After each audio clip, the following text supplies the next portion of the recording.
Hi hello నమస్తే అండి. నిన్న మనం మైక్రో గురించి చెప్పుకున్నాం కదా. Micro economics. మైక్రో అంటే చిన్నది అని అర్థం. అంటే ఒక ఒక వైయక్తిక యూనిట్ గురించి అధ్యయనం చేసేదాన్ని మనం సూక్ష్మ అర్థశాస్త్రం అని చెప్పుకున్నాం.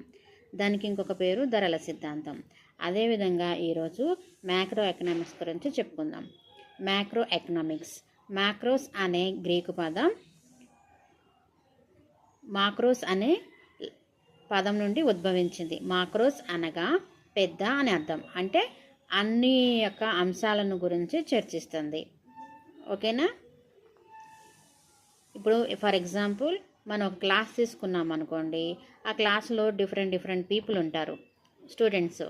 దాంట్లో బాగా చదివే పిల్లలు ఉంటారు, బాగా చదవలేని పిల్లలు ఉంటారు, ఇంకాస్త బాగా డౌన్ వాళ్ళలో ఉన్న కూడా పిల్లలు కూడా ఉంటారు.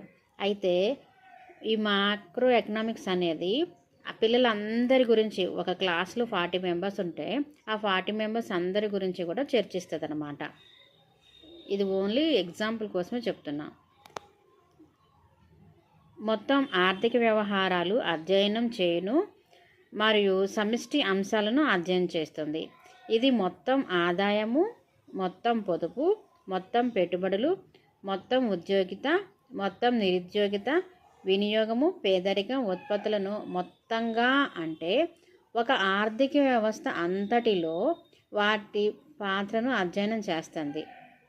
ఓకేనా.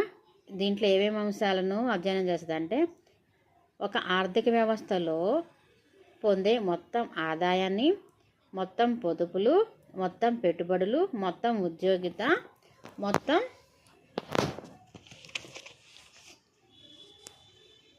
నిరుద్యోగిత, వినియోగము, పేదరికము, ఉత్పత్తులను మొత్తంగా కూడా మన ఆర్థిక వ్యవస్థలో జరిగే కార్యకలాపాలన్నిటిని గురించి కూడా మైక్రో ఎకనామిక్ అనేది అధ్యయనం చేస్తుంది.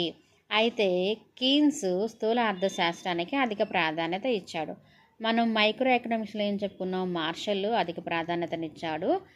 ఆయన్ని మనము మైక్రో ఎకనామిక్ పితగా పిలుస్తాము, మార్షల్ అని చెప్పుకున్నాం. అట్లనే కీన్స్ కూడా స్థూల అర్థశాస్త్రానికి ఎక్కువ ప్రాధాన్యత ఇచ్చారు.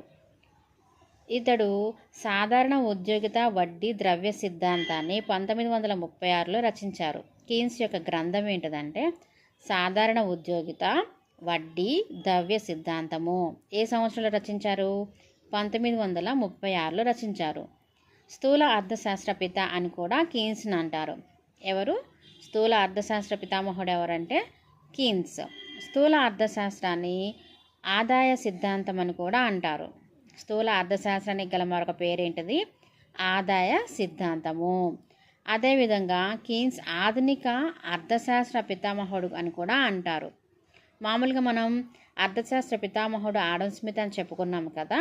అలాగే ఆధునిక అంటే ప్రెజెంట్ ఆధునిక అర్థశాస్త్ర పితామహుడు ఎవరు అంటే కీన్స్.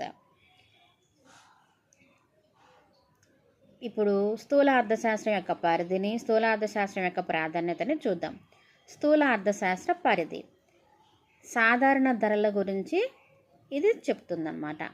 వినియోగ సిద్ధాంతాలు, ఆదాయ నిర్ణయ సిద్ధాంతాలు, ఉద్యోగిత నిర్ణయ సిద్ధాంతాలు, పెట్టుబడి నిర్ణయ సిద్ధాంతాలు, ఆర్థిక వృద్ధి, ద్రవ్యోల్బణం, ద్రవ్య విధానాలు, కోశ విధానాలు, వీటన్నిటిని కూడా చర్చిస్తుంది. స్థూల అర్థశాస్త్రం యొక్క ప్రాధాన్యత.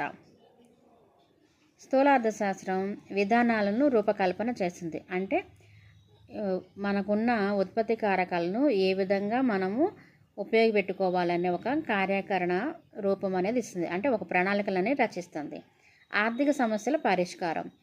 కొన్నిట్లో లాభాలు రావచ్చు, కొన్నిట్లో నష్టాలు రావచ్చు, లేదా ఏమైనా సమస్యలు ఏర్పడినప్పుడు స్థూల అర్థశాస్త్రము చర్చిస్తుంది.